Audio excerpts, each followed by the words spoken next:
বিসমিল্লাহির রহমানির রহিম। প্রিয় শিক্ষার্থীরা, আশা করি তোমরা ভালোই আছো। আজকে আমরা পড়াচ্ছিলাম পরিবেশ রসায়ন। পরিবেশ রসায়নে আজকে আমাদের লেকচার আমরা কি শিখবো সেটা তোমরা একটু দেখে নাও। পাঠ শেষে তোমরা আজকে জানতে পারবে গ্যাসের গতিতত্ত্ব ও এর মৌলিক স্বীকার্য সম্পর্কে জানতে পারবে, আণবিক সংঘর্ষ ও সংঘর্ষ ব্যাস ব্যাখ্যা করতে পারবে, বর্গমূল, গড় বর্গবেগ, গড় গতিবেগ ও সম্ভাব্যতম বেগ সম্পর্কে জানতে পারবে। আজকে মোটামুটি আমরা এই কয়টা টপিকস নিয়ে আলোচনা করব। ঠিক আছে, চলো আমরা যাই আমাদের মূল আলোচনায়। প্রথমে দেখি গ্যাসের গতিতত্ত্ব কাকে বলে। গতিতত্ত্ব হচ্ছে যে তোমার আমাদের গ্যাসের যে বিভিন্ন বৈশিষ্ট্য আছে, এ সকল বৈশিষ্ট্য ব্যাখ্যা করার জন্য বিভিন্ন বিজ্ঞানী বিভিন্ন সময় কিছু মতবাদ তোমার প্রণয়ন করে। যেমন পদার্থের গ্যাসীয় অবস্থায় বেশ কিছু বৈশিষ্ট্য ব্যাখ্যার জন্য বিজ্ঞানীগণ সকল গ্যাসের ক্ষেত্রে সমভাবে প্রযোজ্য এমন একটি যান্ত্রিক মডেল উদ্ভাবনের ক্ষেত্রে বেশ কিছু প্রস্তাবনা প্রস্তাব করেন।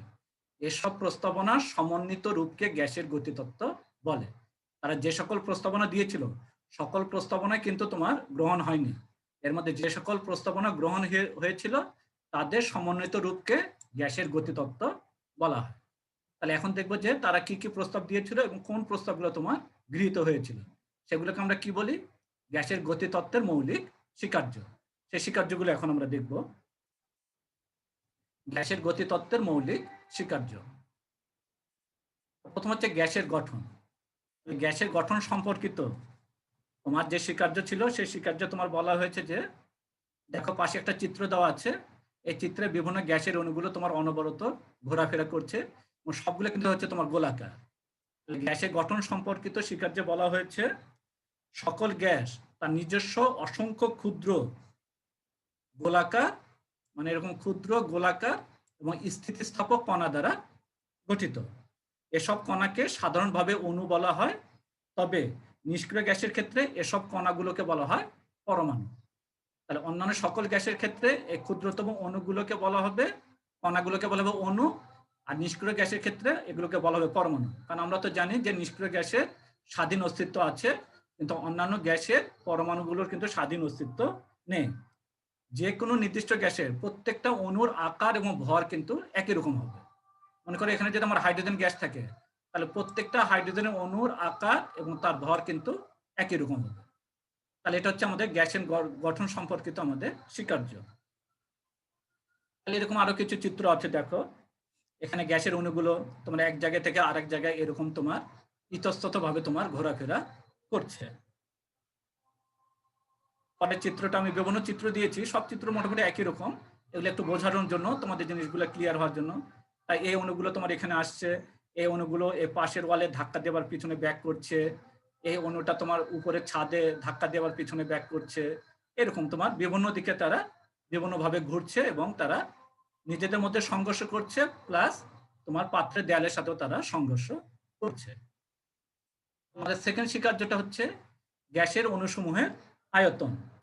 গ্যাসের অণুসমূহের নিজস্ব আয়তন গ্যাস পাত্রের আয়তনের তুলনায় অত্যন্ত নগণ্য। তুমি দেখো গ্যাসের পাত্রের আয়তন হচ্ছে কত বড়, অনেক বড়, অনেক বড়, কিন্তু সে তুলনায় গ্যাসের অণুসমূহের আয়তন কিন্তু হচ্ছে তোমার খুবই ছোট। তাহলে গ্যাস পাত্রের আয়তনের তুলনায় গ্যাসের অণুসমূহের নিজস্ব আয়তন খুবই নগণ্য। এরপরে স্বীকার্যে আসো অণুসমূহের মধ্যে আকর্ষণ এবং বিকর্ষণ। এখানে দেখা যাচ্ছে যে গ্যাসের অণুসমূহের গতিশক্তির কারণে অণুগুলো কিন্তু পরস্পর থেকে অনেক দূরে দূরে অবস্থান করে। এই দূরে দূরে অবস্থান করার কারণে তাদের ভিতরে কোনো আকর্ষণ বা বিকর্ষণ বল নেই বললেই চলে। আর আমরা বলতে পারি যে এদের ভিতরে কোনো আকর্ষণ বা বিকর্ষণ বল নেই। যদিও এটা বাস্তব ক্ষেত্রে আকর্ষণ বা বিকর্ষণ বল আছে, যদিও সেটা খুবই কম, কিন্তু বিজ্ঞানীরা যখন এই স্বীকার্যগুলো দিল তখন কিন্তু তাদের ভিতর যে আকর্ষণ বা বিকর্ষণ বল আছে এই সম্পর্কিত তারা কিন্তু তখন জানতো না। এই জন্য তখন তারা বলেছিল যে আদর্শ গ্যাসের অণুসমূহের মধ্যে কোনো আকর্ষণ বা বিকর্ষণ বল কাজ করে না, যদিও এই স্বীকার্যটা পুরোপুরি তোমার ঠিক নয়। 4 নম্বর, অণুর গতিশীলতা। গ্যাসের অণুসমূহ সর্বদা দ্রুত গতিতে তোমার ছোটাছুটি করতে থাকে এবং এই ছোটাছুটি করার সময় তারা নিজেদের সঙ্গে এবং পাত্রের গায়ে কিন্তু অনবরত ধাক্কা দেয় এবং তাদের যে কোনো দুটি সংঘর্ষে মধ্যবর্তী পথ হচ্ছে সরলরৈখিক। মনে করে এখান থেকে এখানে একটা সংঘর্ষ করলো, এখান থেকে এখানে সংঘর্ষ করলো, এই সংঘর্ষের পথ অবশ্যই সরলরৈখিক হবে। এরা এইভাবে আঁকা বাঁকা হয়ে কখনো কিন্তু সংঘর্ষ করতে পারবে না। এখানে মনে করে একটা অণু আছে, এখানে একটা অণু আছে, এই অণুটা যদি এর সাথে সংঘর্ষ করতে চায় তাহলে অবশ্যই সরলরৈখিক পথে সংঘর্ষ করতে হবে। এই কিন্তু এভাবে বাঁকা পথে এসে এর সাথে সংঘর্ষ করতে পারবে না। আর যে কোনো দুটি সংঘর্ষের মধ্যবর্তী পথ হচ্ছে সরলরৈখিক। এই যে দেখো সরলরৈখিক, এই হচ্ছে পথগুলো হচ্ছে তোমার সরলরৈখিক। এরপরে শিকার্যে আসো চাপ। কারণ গ্যাসের চাপ কিভাবে সৃষ্টি হয়? এই গ্যাসের অণুগুলো পাত্রের গায়ে একক ক্ষেত্রফলের উপরে যে বলটা প্রযুক্ত করে সেই বলটাকে বলা হয় গ্যাসের চাপ। অর্থাৎ গ্যাসের যে পাত্রটা আছে সেই পাত্রের একক ক্ষেত্রফলের উপরে গ্যাসের অণু যে বল প্রয়োগ করবে তার ফলে গ্যাসের চাপ সৃষ্টি হবে। অণুগুলো গ্যাস পাত্রের সাথে যত বেশি সংঘর্ষ করবে গ্যাসের চাপ হবে কিন্তু তোমার তত বেশি। তাহলে একই পাত্রে যদি আমরা অণুর সংখ্যা বেশি নেই, অর্থাৎ গ্যাসের অণুর সংখ্যা যদি বেশি হয় তাহলে সংঘর্ষ বেশি হবে দেওয়ালের সাথে, পাত্রের দেওয়ালের সাথে সংঘর্ষ যদি বেশি হবে গ্যাসের চাপ হবে কিন্তু তোমার তত বেশি। 4 নম্বর শিকার্য হচ্ছে গতিশক্তি। গতিশক্তি হচ্ছে যে তোমার গ্যাস অণুমের মোট গতিশক্তি এটা হচ্ছে পরম তাপমাত্রার সমানুপাতে। অর্থাৎ আমি তাপমাত্রা যত বাড়াবো গ্যাসের অণুসমূহের গতিশক্তি তত বেড়ে যাবে। কেন বাড়বে? তুমি যত তাপমাত্রা বাড়বে গ্যাসের অণুগুলো সে তাপ শোষণ করবে, শোষণ করার ফলে তাদের গতিশক্তি বাড়বে, মানে গতিবেগ বাড়বে। আর গতিবেগ যদি বাড়ে তাহলে অবশ্যই তাদের গতিশক্তি বাড়বে। কারণ গতিশক্তির আমাদের সমীকরণটা কি ছিল? Half MV square. এটা তোমরা ফিজিক্সে পাবে, হাফ এমভি স্কয়ার। তাহলে এখন যদি আমি তাপ শক্তি বাড়াই অর্থাৎ তাপমাত্রা বাড়াই তাহলে আমার কিন্তু গতিবেগ বেড়ে যাবে, ভি বেড়ে যাবে। তাহলে ভি যদি বেড়ে যায় তাহলে আমার গতিশক্তি কিন্তু তোমার বেড়ে যাবে। আমরা বলতে পারি গ্যাসের অণুসমূহের গতিশক্তি তথা গ্যাসের মোট গতিশক্তি হচ্ছে তার পরম তাপমাত্রা সমানুপাতিক। তাহলে গ্যাসের গতিশক্তি প্রপোর্শনাল কেলভিন তাপমাত্রা বা পরম তাপমাত্রা।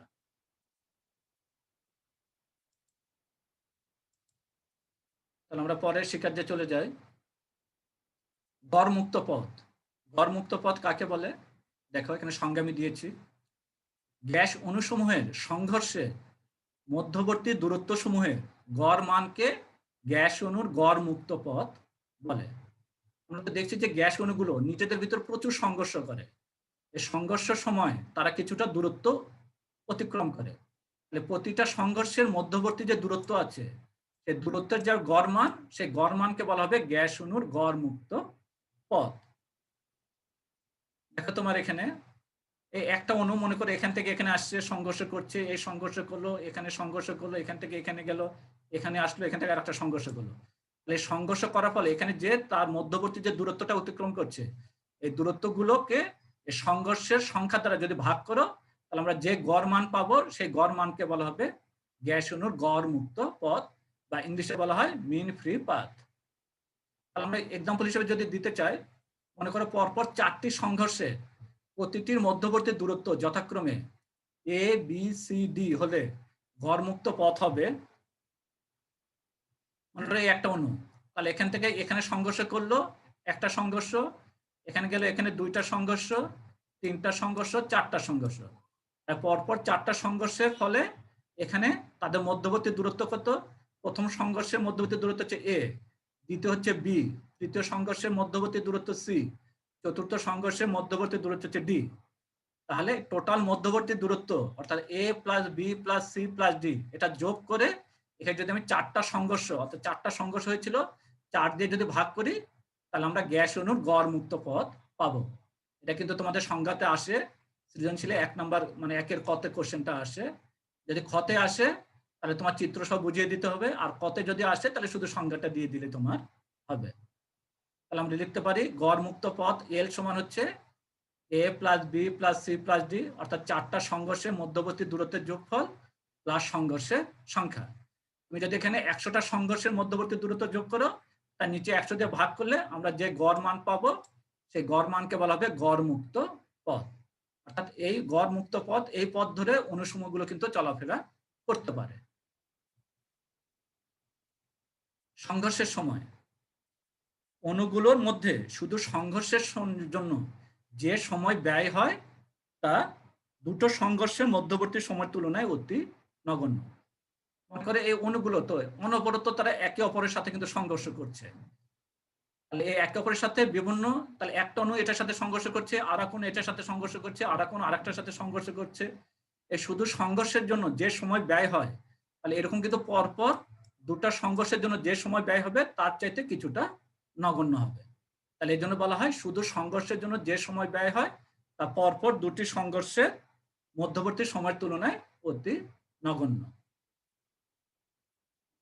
স্থিতিস্থাপক, এটা বলা হচ্ছে যে গ্যাস অণুসমূহের সংঘর্ষ, এটা হচ্ছে স্থিতিস্থাপক। অর্থাৎ একটা অণুর সাথে আর একটা অণুর সংঘর্ষের ফলে এদের গতিশক্তির কোনো পরিবর্তন হয় না। কিন্তু বাস্তবে আমরা জানি যে একটা অণু যখন আরেকটা অণুর সাথে সংঘর্ষ করে তার গতিবেগের কিছু পরিবর্তন হয়। গতিবেগের পরিবর্তন হলে তার গতিশক্তিরও কিন্তু পরিবর্তন হবে।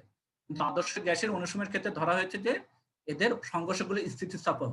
এই সংঘর্ষের ফলে তাদের গতিবেগের কোনো পরিবর্তন হয় না। গতিবেগের যদি কোনো পরিবর্তন না হয় তাহলে তাদের গতিশক্তিরও কোনো পরিবর্তন হবে না। এই জন্য বলা হয় এদের সংঘর্ষগুলো হচ্ছে স্থিতিস্থাপক। আমি আরো কতগুলো চিত্র দিয়েছি, ওই একই ধরনের চিত্র, গ্যাসের অণুগুলো চলাফেরা করছে এটা বোঝানোর জন্য। এখানে ওই তোমার ওইরূপ ভাবে আছে চিত্রগুলো, তোমার যে কোনো একটা চিত্র দিয়ে দিলে হবে। 10 অভিকর্ষ বলের প্রভাব। গ্যাসের অণুসমূহের গতির উপরে অভিকর্ষ বলের কোনো প্রভাব নেই। এই যে গ্যাসের অণুগুলো এক জায়গা থেকে আরেক জায়গায় যাচ্ছে, ছোটাছুটি করছে, এই ছোটাছুটির উপরে গ্যাসের গতির উপরে অভিকর্ষ বলের কোনো প্রভাব তোমার নেই।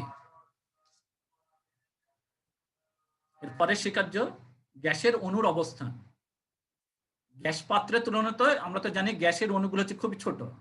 তাহলে গ্যাসের পাত্রে গ্যাসের অণুগুলো একে অপর থেকে কিন্তু অনেক দূরে দূরে কিন্তু অবস্থান করে। একটা অণুর সাথে আরেকটা অণুর দূরত্ব কিন্তু অনেক, এটার সাথে এটার দূরত্ব অনেক, আবার এটার সাথে এটার দূরত্ব অনেক। গ্যাসের অণুগুলো পরস্পর থেকে অনেক দূরে দূরে অবস্থান করে এবং তাদের ভিতরে কতটুকু দূরত্ব হবে, এটা নর্মাল হচ্ছে একটা গ্যাস অণুর যে ব্যাস আছে সেই ব্যাসের কয়েক গুণ হচ্ছে তাদের মধ্যবর্তী দূরত্ব। মনে করো এটা যদি আমার একটা গ্যাসের অণু হয় তাহলে এখানে যে ব্যাস হবে, তাহলে এই ব্যাস মনে করো তোমার 3 মিটার। তাহলে এই অণু থেকে আর একটা অণুর যে দূরত্বটা হবে এটা মনে করে হবে মানে 6 মিটার বা 7 মিটার বা 9 মিটার, অর্থাৎ কয়েক গুণ তাদের নিজস্ব যে ব্যাস সেই ব্যাসের কয়েক গুণ হবে তাদের মধ্যবর্তী দূরত্ব। তাহলে এখান থেকে আমরা বুঝতে পারি যে গ্যাসের অণুগুলো পরস্পর থেকে অনেক দূরে দূরে অবস্থান করে। 12 নম্বর হচ্ছে সংঘর্ষের প্রকৃতি। যদি আমরা 9 নম্বর পয়েন্টে কিছুটা বলা আছে, তাহলে এখানে বলা হলো যে সংঘর্ষের প্রকৃতি হচ্ছে স্থিতিস্থাপক। গ্যাসের অণুগুলো যখন পরস্পরের সাথে সংঘর্ষ করে এই সংঘর্ষের ফলে তাদের গতিবেগ বা গতিশক্তির কোনো পরিবর্তন হয় না। তাহলে আমরা বলতে পারি যে গ্যাসের অণুগুলোর সংঘর্ষের প্রকৃতি হচ্ছে স্থিতিস্থাপক। এই মোটামুটি গেল হচ্ছে আমাদের গ্যাসের গতিতত্ত্বের মৌলিক স্বীকার্য। হয়তো এখান থেকে তোমার মানে বড় কোশ্চেন তো এভাবে আসবে না, ছোট কোশ্চেন আসবে। হয়তো তোমার খতে যদি আসে তাহলে বলবে যে গ্যাসের গতিতত্ত্বের দুটি মৌলিক স্বীকার্য লিখো, বা এখান থেকে গড় মুক্ত পথের সংজ্ঞাটা আসবে, বা এখান থেকে তোমার এমসিকিউ করতে পারে। এরকম ছোট ছোট কোশ্চেন তোমার আসবে। এরপরে দেখে আমাদের কি আছে, গ্যাসের গতিতত্ত্বের সমীকরণ। এটা তোমরা ফিজিক্সও পাবে। আমরা এই যে গ্যাসের গতিতত্ত্বের মৌলিক স্বীকার্য আলোচনা করলাম, এই স্বীকার্যগুলোর উপর ভিত্তি করে বিজ্ঞানীগণ গ্যাসের গতিতত্ত্বের একটা সমীকরণ উপস্থাপন করেন। সেই সমীকরণটা হচ্ছে তোমার, যদি কোনো আদর্শ গ্যাসের আয়তন ভি, চাপ পি, প্রতিটি গ্যাস অণুর ভর এম, গ্যাস অণুর সংখ্যা এন এবং তাদের বর্গমূল গড় বর্গবেগ সি হয়, তবে গ্যাসের গতিতত্ত্বের স্বীকার্য অনুসারে নিম্নের সমীকরণ পাওয়া যায় যা আদর্শ গ্যাসের গতিতত্ত্বের সমীকরণ নামে পরিচিত। এই সমীকরণটা হচ্ছে তোমার এরকম, টিভি সমান 1/3 mn c স্কয়ার। পি হচ্ছে গ্যাসের চাপ, ভি হচ্ছে গ্যাসের আয়তন, এম হচ্ছে প্রতিটি গ্যাস অণুর ভর, এন হচ্ছে গ্যাস অণুর সংখ্যা, আর সি হচ্ছে বর্গমূল গড় বর্গ বেগ।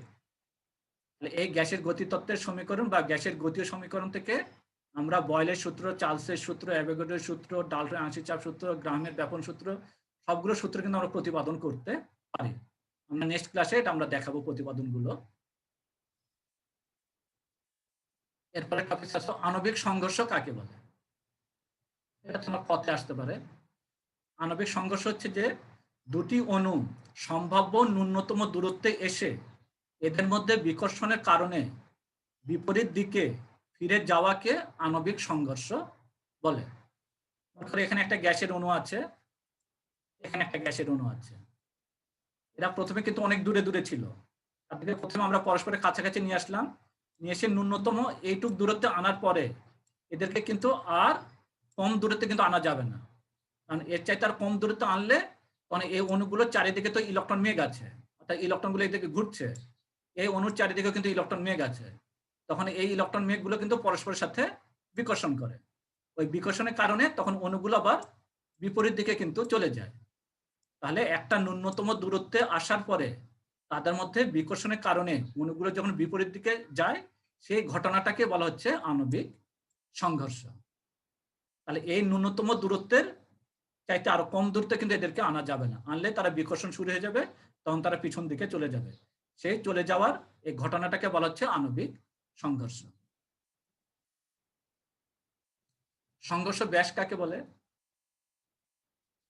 প্রতিটি আণবিক সংঘর্ষকালে উভয় অণুর কেন্দ্রবিন্দুর ন্যূনতম দূরত্বকে সংঘর্ষ ব্যাস বলে। সংঘর্ষ ব্যাসকে সিগমা দ্বারা প্রকাশ করা হয়।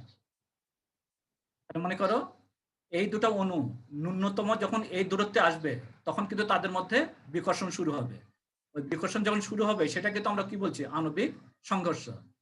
তাহলে এই ন্যূনতম এই দূরত্বে আসার পরে এই দুটো অণুর কেন্দ্রের যে মধ্যবর্তী দূরত্ব, এই দুটো অণুর কেন্দ্রের মধ্যবর্তী দূরত্বকে বলা হচ্ছে সংঘর্ষ ব্যাস। অর্থাৎ দুটো অণু ন্যূনতম দূরত্বে আসার পরে দুটো অণু নিউক্লিয়াস থেকে অর্থাৎ কেন্দ্র থেকে তাদের যে মধ্যবর্তী দূরত্ব, সেই মধ্যবর্তী দূরত্বকে বলা হচ্ছে সংঘর্ষ ব্যাস। অর্থাৎ এর নিচে তারা কিন্তু আর আসতে পারবে না। আর এর দূরে যদি আবার চলে যায় তখন তাদের মধ্যে আবার আকর্ষণ তোমার কমে যাবে। তাহলে দুটো অণু ন্যূনতম দূরত্বে আসার পরে তাদের কেন্দ্রবিন্দুর যে দূরত্বটা, সেই দূরত্বকে বলা হচ্ছে সংঘর্ষ ব্যাস। তাহলে এটা তোমার 2 মার্কসে থাকবে। আশা করি তোমরা এগুলো বুঝতে পেরেছো। যদি না বুঝতে পারো পরে আমাকে তোমরা জানাবে, তখন আমি আবার রিপিট করব। এরপরে এখন আমরা গ্যাসের অণুগুলোর কিছু বেগ আছে, 3 ধরনের বেগ আমাদের আছে। এর মধ্যে হচ্ছে বর্গমূল গড় বর্গবেগ বা root mean square velocity. Root mean square velocity.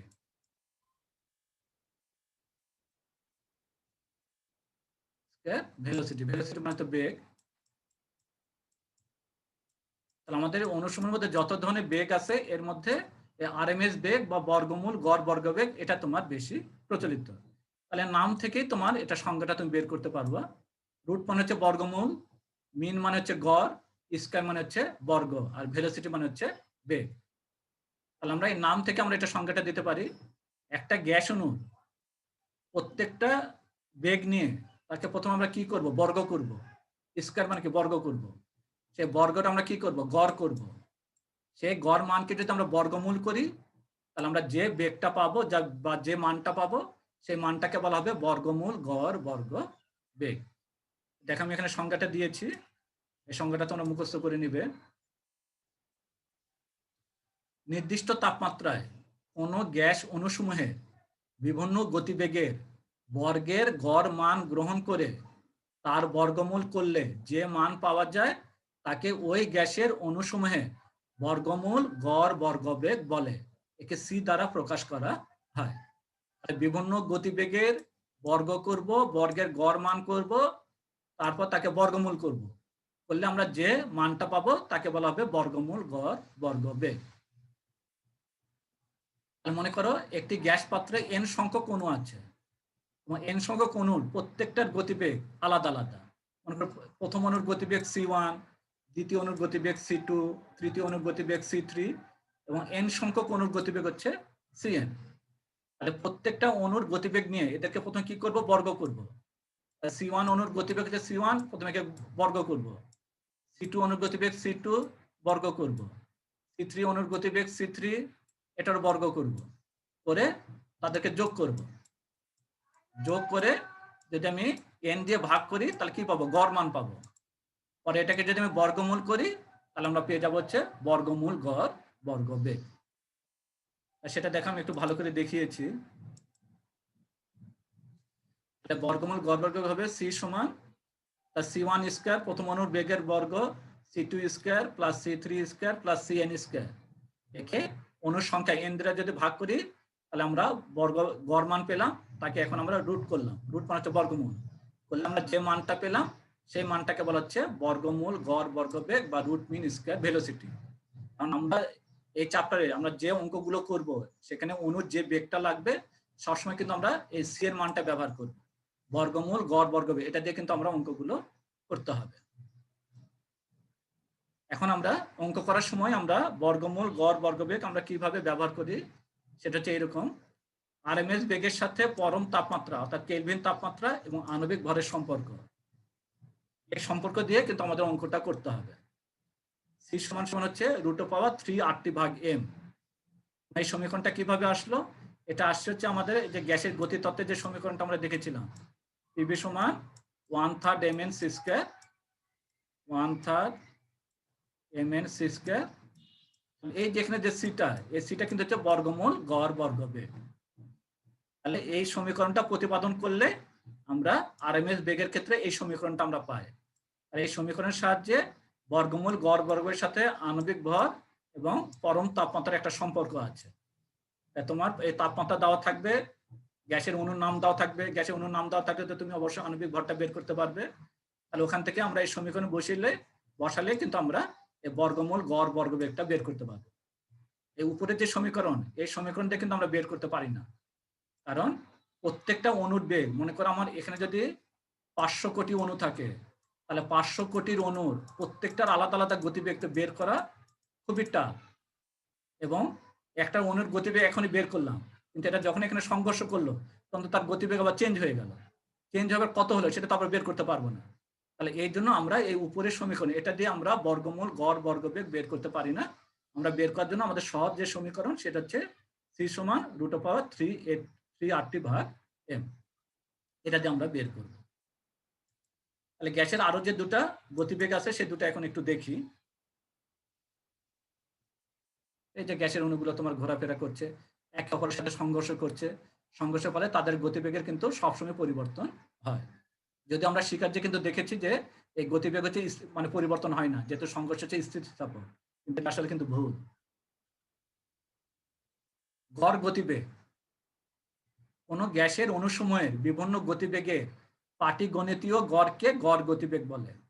পাটিগণিতীয় গড় কোনটা, আমরা নর্মালি যে গড়টা বের করি, মনে করো c1 plus c2 plus c3, তাহলে তিনটা অণুর যে বেগ তার গড় কত হবে, তিনটা অণুর বেগ যোগ করে যদি আমি 3 দিয়ে ভাগ করি তাহলে তার গড় মান পাবো, এটাকে বলা হচ্ছে পাটিগণিতীয় গড়। এটাকে আমরা সি বার দ্বারা প্রকাশ করি। সি বারের সমীকরণটা আমরা পাবো, সি বার সমান হচ্ছে c1 plus c2 plus c3 plus cn ভাগ হচ্ছে n, অর্থাৎ নর্মাল করলে আমরা যেটা পাবো সেটা হচ্ছে গড় গতিবেগ। গড় গতিবেগ দিয়ে যদি আমরা অঙ্ক করতে চাই তাহলে আমাদের অঙ্কে কিন্তু রেজাল্টটা ভুল আসে। এই জন্য আমরা অঙ্ক করার সময় সবসময় কিন্তু বর্গমূল গড় বর্গবেগ এটা দিয়ে কিন্তু আমরা অঙ্কগুলো করতে হবে। এরপর আরেকটা বেগ আছে, গড় গতিবেগের সাথে পরম তাপমাত্রা ও আণবিক ভরের সম্পর্ক। যদি গড় গতিবেগ বের করতে চাও তাহলে এই সমীকরণ দিয়ে বের করতে পারো, সি বার সমান হচ্ছে √8RT/πm। এখানে আর হচ্ছে গ্যাসের মোলার গ্যাস ধ্রুবক, এটা এক একটা এককে এক এক মান আছে, টি হচ্ছে পরম তাপমাত্রা, এম হচ্ছে আণবিক ভর। সম্ভাব্যতম বেগ, এটা আমরা বেশি ইউজ করি না,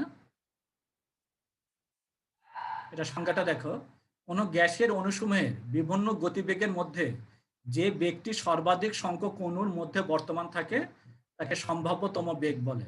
একে এ দ্বারা প্রকাশ করা হয়। তাহলে এ সমান সমান হচ্ছে √2RT/m। এই সমীকরণ দিয়ে একটা গ্যাসের সম্ভাব্যতম বেগ বের করা হয়। সম্ভাব্যতম বেগ হচ্ছে, মনে করো আমার এখানে যদি তোমার 100টা গ্যাস অণু থাকে তাহলে 100টা গ্যাস অণুর প্রত্যেকটা অণুর গতিবেগ তো আর সমান না, কিছু অণুর গতিবেগ হচ্ছে খুবই কম, আবার কিছু অণুর গতিবেগ হচ্ছে খুবই বেশি, আর বেশিরভাগ অণুর গতিবেগ একটা তাদের গড় মানের কাছাকাছি। মনে করো এখানে 100টা অণু যদি থাকে, মনে করো 10টা অণুর গতিবেগ হচ্ছে 5 centimetre per second, 5 centimetre per second ধরলাম। আবার 10টা অণুর গতিবেগ হচ্ছে খুবই বেশি, এটা হচ্ছে 95 সেন্টিমিটার পার সেকেন্ড। আর বাদ বাকি যে 80টা অণু থাকলো, এই 80টা অণুর গতিবেগ এটার গড় মানের কাছাকাছি, তাই এটা গড় মান কত হবে? 50 সেন্টিমিটার পার সেকেন্ড।